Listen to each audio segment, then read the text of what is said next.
Hello! It's the Great Canadian Bagel here, coming to you today with a new Canadian politics video. I am trying to do a shorter one. I'm not going to cover as many stories today, so I'm going to try to do more this week so I don't have a 50-minute video last week, like I had last week. I'm going to do a couple I'm going to do more shorter, more specific videos. To the best of my abilities. I'm a bit busy this week, but we're gonna see how this is gonna go. So, the first one we're starting with here. This is a relative. This has been an ongoing thing for a while, but it's been something. One of the reasons why I started this channel, and one of the things I wanted to really speak about: Trudeau's gun ban. Now, I don't know how familiar anyone in the audience is with this whole scenario. So I'm going to just quickly summarize. So,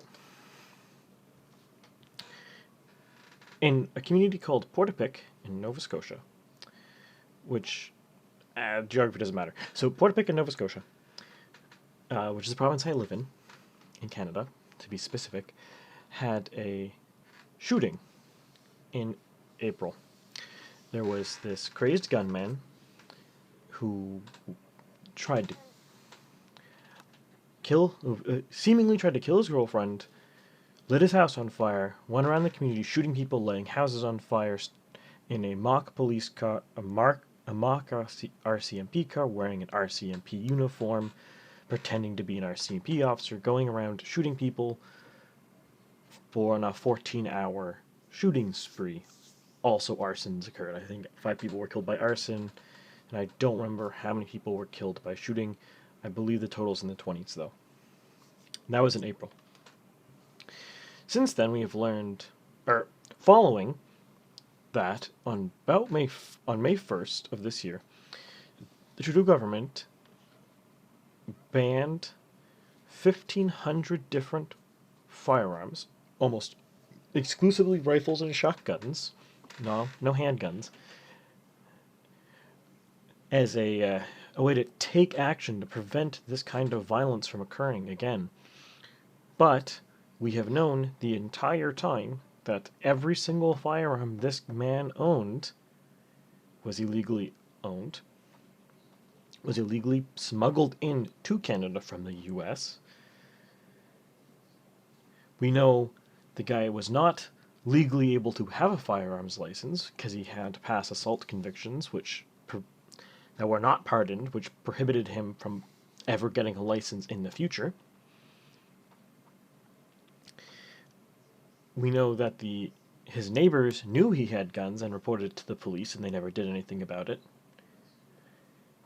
So the shooting seems to have happened because police negligence did not act on his neighbors, who reported that he had firearms illegally to the police, who have a database of all firearm owners in the country, and could check the database and be like, ah, yes, this guy does in fact not have a license, and then go to the house to investigate what's going on. But they didn't do that, so shooting happened, people died, pretty bad, tragic, possibly the worst thing that's happened in Nova Scotia since the Halifax explosion. Possibly. I mean, like, for deaths. Like, senseless deaths.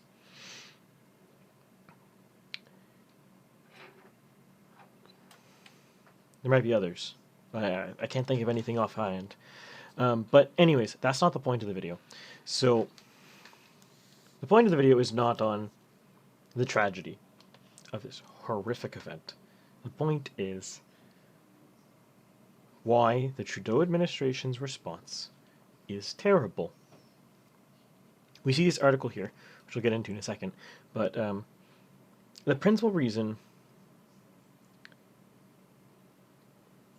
why this whole fiasco doesn't work, this whole ban's not going to do anything, is that He's banned guns firearms owners, legal firearms owners have. He did not double illegal firearms that criminals are using. That's not a thing. They're already illegally owning rifles or firearms, mostly handguns, not even rifles. I believe I don't have the source for you, so you can take my word for it, or you can look it up yourself. I always encourage anybody in these day and age to use the power of the internet to fact check themselves. Do not rely on other people for your fact checking, because everybody, including myself, is a biased person and will tell you things. What I report on in this channel is things that I think are important and or interesting, and I ignore some things or just don't mention them because I don't have enough time to speak about every issue. So definitely look up these things yourself. If people are really want to know, just post in the comment section, and I will get back to you with sources, with actual specific links. I've been told this week that if you post links in your description, you might get your videos won't get as many views because YouTube will hold them back because they don't like external links. So I'm going to stop posting links in the article description, but if you want to know, post in the comment section and I'll go through all this stuff. But anyways, back to the main point. So we know from RCMP and like Toronto police forces and such that somewhere in the realm of 80 to 90% of firearms used in crime are illegally smuggled in from the US. We also know that 100% of all people who murder somebody have broken a law. And almost all of the type of shootings that they're talking about that have caused them to be concerned about these things, like this Portapique mass shooting or the street violence that happens in Toronto or Winnipeg or other big cities, Montreal. Almost all of these shootings are intentional. It is not the someone broke into my house, I panicked, I shot them in self-defense kind of thing. It's not spouses are in a fight and one person gets mad and shoots the other. It's not any of these heat of the moment, oops, made a mistake kind of things, or I escalated too quickly in the heat of the moment. It's pre-planned, premeditated murder. And that has been illegal as long as the country's existed. So the solution to people breaking a law was to make a new law to make it... Wait, I'll step back a second here. So the solution, the original solution back in 1977 to people breaking the law and shooting people intentionally was to put gun control in. Gun control things like our licensing system in Canada banning certain rifles, pistols, etc. All the restrictions that currently exist in Canada, which there are many. I have a restricted firearms license. I am intimately aware with all of the restrictions in Canada and how onerous they are, and frankly, oftentimes quite excessive. Like, I have to have some guns double locked because, if someone breaks the first lock, the second one's going to stop them. Oh, big brain moves. And if I don't have that, that's like a 5-year jail sentence if I'm caught, which is just insane. And all the firearms get confiscated, obviously. There's just one note of how ridiculous and pointless some of these things are. But more important, so we had many guns since 1977. There's many more iterations of expanding the gun controls, and there's been a few instances where they've been pushed back, like the Conservatives under Harper pushing back the long gun registry, which was pointless and cost a bunch of money because the RCMP just destroyed all the records because it was too expensive to maintain them, which is actually kind of funny, honestly. But so we've had a few cases where they've been rolled back this really egregious stuff, but there's still new ones get pushed, and every time the liberals seem to get the power, because either they're malicious or they're stupid. Pick your poison. Because the whole problem with, I don't even want to say with firearms. It's not firearms that are the problem. The whole problem with these sprees, with these mass killings, or the street violence that are happening in cities like Toronto, is not the weapon being used. The problem with these situations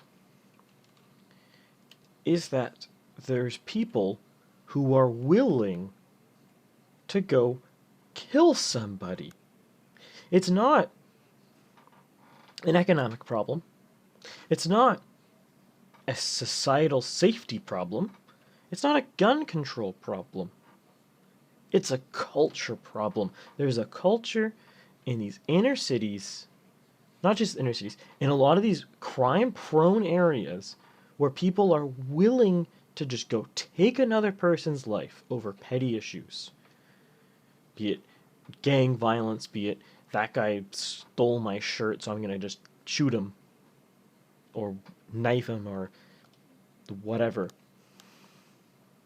It is a fundamental, low-level cultural problem, and oftentimes a lot of these issues are because, particularly with gangs, one of the big reasons why gangs are quite prevalent in a lot of these areas, particularly some of these impoverished inner city regions, is because the single motherhood rate is quite high.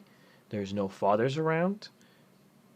There's no good male role models, or the good male role models are quite low. So young men with no good male role models get their male role model from gang members. This is more of an anecdotal instance, but over the course of some jobs I've worked, I've talked to people from across Canada during my schooling, so co-op positions and stuff. Basically, that's a fancy internship for those who are not Canadian and understand what a co-op, but aren't familiar with the term co-op.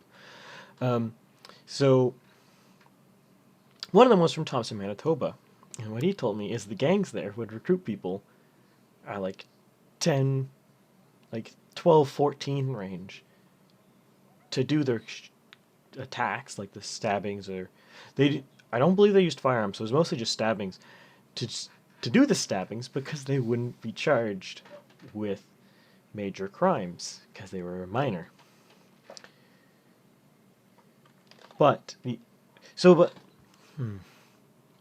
the reason why you get a bunch of kids who are willing to do that is because they don't have a good role model at home. They don't have a good cultural environment growing up that can instill a sense of what is right and wrong in these communities. And it's not the people's fault, per se. Obviously, they do, everyone has some responsibility for how they raise their kids, but a lot of the time, it's not directly, like, for example, family splitting up and having single mothers is not always entirely a familial, like a fault of the parents. Oftentimes, welfare incentives are set up in such a way that you get more welfare as a single mother than you get as more relative welfare. So, as a single mother on welfare with, 3 kids, you get more than a mother and a father with 3 kids, with the same income per capita, or per person. So if the father's getting, let's say, $20,000 a year working, and the mother is getting $20,000 a year working, so they have $40,000, and they have 2 kids, so they have $10,000 each. That gets gets less welfare. That's a really overzealous example. Let's say you have I'm coming these off the cuff because I didn't plan any of this. This is mostly just me rambling. So let's say you have like, I don't want to give examples because I can't think of the specifics and I don't want to make a mistake here. But oftentimes it is preferential in welfare system for the mother to separate from the father, or vice versa. And then oftentimes the kids then don't really grow up with the father being involved in their lives very much. Which, that is a cultural problem. The father, even though they've had to split up, is not very involved with their kids' lives. That's a cultural problem, and the father really should step up to the plate. And as a guy who plans on having kids, I'm frankly quite... It's much to my chagrin when I see and hear about men who've had the privilege of having kids and who've had kids not raise them. It's like, that's literally your job as a man. Once you have kids, it is to raise and protect your kids. If you do not raise and protect them, you are failing one of your primary roles as a father. Like, your literal sole role as a father is to protect and raise kids. If you're not protecting and raising them, you're not a father. You are just a travesty on the society.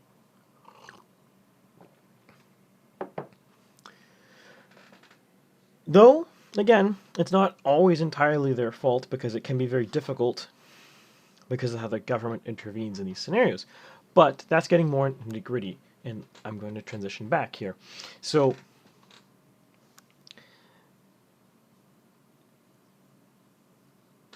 instead of tackling the underlying issues that are causing the circumstances that allow violence, which is underprivileged, impoverished communities that have gang problems, and oftentimes the kids are growing up with a single parent household.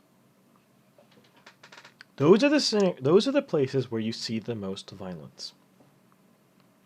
Also, I forgot another one. There's also the communities that have really bad substance abuse problems.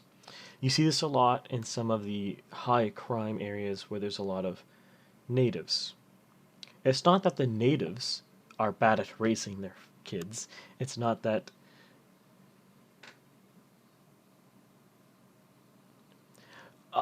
I guess I'll phrase it this way. A lot of these places, like Thompson, Manitoba, for example, there's lots of natives and there's lots of crime. It's not that the natives predict the crime, it's that these areas there's lots of natives are underprivileged, impoverished, and have substance abuse problems because of the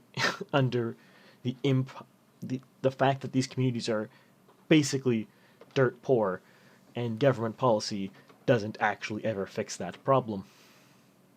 You see this with a lot of the climate change stuff that the Liberal government's trying to push, which really just hurts a lot of these communities. Like, a lot of the communities in northern Saskatchewan and Manitoba, in Alberta, a lot of the native communities, they rely on oil and gas or mining as a chief source of jobs and income, or forestry. In a lot of these communities, a lot of these industries are getting heavily hit by regulatory and project approval burdens from the government, but that's a topic for another day. So,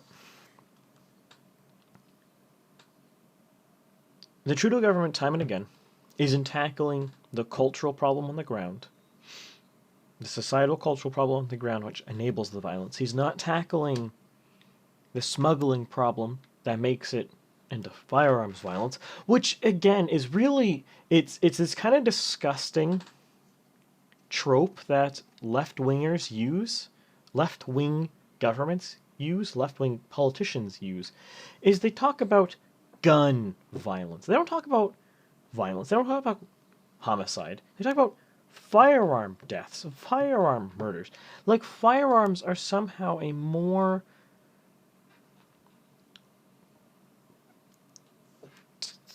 travesty. Like, getting killed by a firearm is worse than getting killed by a knife. Dying is dying. It shouldn't matter. I despise and detest every and all politicians and activists and all of this who manipulate the statistics and only talk about firearms. We're talking about a violence problem. I don't give a... Censoring myself here. I don't care how you killed somebody. I care that you killed somebody. Because killing innocent people is morally wrong, but no matter what weapon you use, no matter how you did it. It should not matter that the point-and-pick shooter used rifles and pistols and arson. That shouldn't matter. What should matter is that he killed 20-ish people. I don't remember the exact number. Because like I said, I do very little prep for these videos. It's mostly just me rambling. That shouldn't matter, though. Like, why these people, how these people succeeded in killing somebody. And that's where you get these really dumb, ineffective policy arguments. Like Lily talks about in this Toronto Sun article. And there's plenty of other articles on this. I just picked this one because it was the last one I read. The cover shot. And I mean, I'm sorry people watching this that it's mostly just me ranting. This is really more of a podcast format, so I mean, like, sorry. I don't know how to do... Maybe I'll transition to a podcast thing. I don't know. We'll figure this out. I'm new with this. So, we get these ineffective policies that target law-abiding gun owners. Makes it harder for them to own firearms, to do things with them, sport shooting, hunting, whatever. And the dirty little secret here is that particularly things like AR-15s, which Trudeau and Bill Blair have made like the poster child for their ban, nobody who can legally own an AR-15 has ever committed a violent crime with a firearm. At least, I've not found a single occurrence of one happening. Yet these are the poster child of the ban. And Bill Blair talks about how there's no legitimate lawful use for these things. Meanwhile, I'm sitting here, a Canadian who's lived in Canada his entire life, in Nova Scotia, a proud owner of an AR-15, who just so happens, prior to May 1st, to have done sport shooting about every couple of weeks. And until, recently, was planning on becoming a competitive sports shooter and going into shooting competitions with said AR-15. But, there's no lawful purpose for these firearms. There's no lawful need for them. Need is the wrong word. There's no lawful use of them. There's no lawful reason to have one, according to Bill Blair. And it just... I guess I'll end the video on this note. The government chooses not to actually tackle the problems, which is smuggling and these communities having impoverished conditions. They're poor, their education access isn't very good, their prospects aren't very good, they're coming from broken households, very crime-ridden, gang-infested neighborhoods. Infested is possibly a very harsh term, but gangs are kind of like a plague, so I think it's a pretty reasonable term. Or violent street drug gangs are a plague. I guess technically speaking, you could have like a non-violent, non-drug gang. I think that's theoretically possible, but that's not what we generally speak about when we talk about gangs. So he doesn't tackle these. He doesn't tackle any of those problems. What he does is he tries to throw a misdirect to the Canadian population. he makes a scapegoat. He sacrifices the rights, the privileges, the property, the dignity, the honor, whatever noun you want to use, adjective, doesn't matter. Because Trudeau doesn't care about the problem. You can see that with everything he does. All he cares about is it looks good, and people who have been lied to time and again about the problem with firearms or the problem with killing, they've been continually lied to, just believe him because the media lies to them. They don't even bother trying to make good, honest coverage. And you end up getting to this point where it's like, we're in a country, we're in a society, we're in a political system where we're having political decisions that affect a small amount of people being made by a majority of people. Not even a majority of people, actually, that's a lie. You have decisions about a small amount of people being made by an executive order because apparently a majority of people who aren't affected by it agree with it, which is just a mind-blowingly dangerous position to be in. Imagine the precedents going forward that if a majority of people who don't have anything, have no stake in something, who don't know the rules about something, can, just because they don't like it, they can ban it through an executive order, not a parliamentary vote, but by executive order, executive fiat. I'm not saying this should ever happen, but think about it this way. For those of you in the audience who are some level of LGBTQ, whatever the rest of their acronym is, imagine if a majority of the population somehow decided, you know what, nah, gay marriage is stupid, let's not have it. And it's like, it only affects a small amount of people, let's executive order ban it.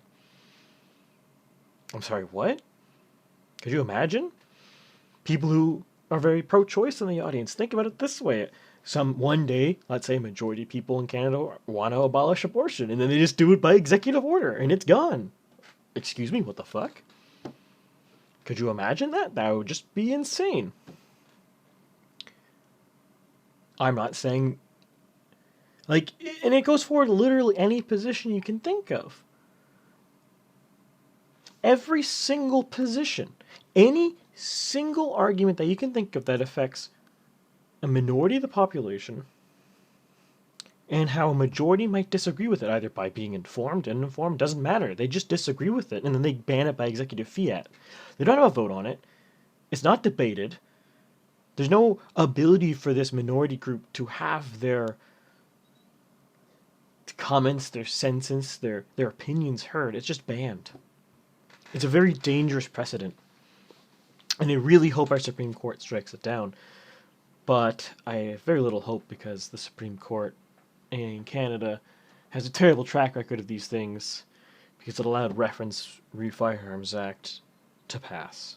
Or it did not overturn, or, well, I guess technically, it made the decision reference Firearms Act, which I guess people really want to, you might break down to that, just, I mean, pop the comments, and I will break that down.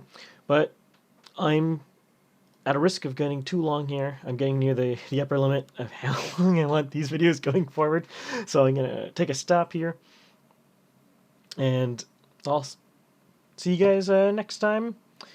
If you liked the video, please like, share, subscribe, comment, yell at me for whatever you want to yell at me for. I'll talk to you in the comments if you have any political discussions or any comments about Canada. Or anywhere else, really. That's it. Have a good day.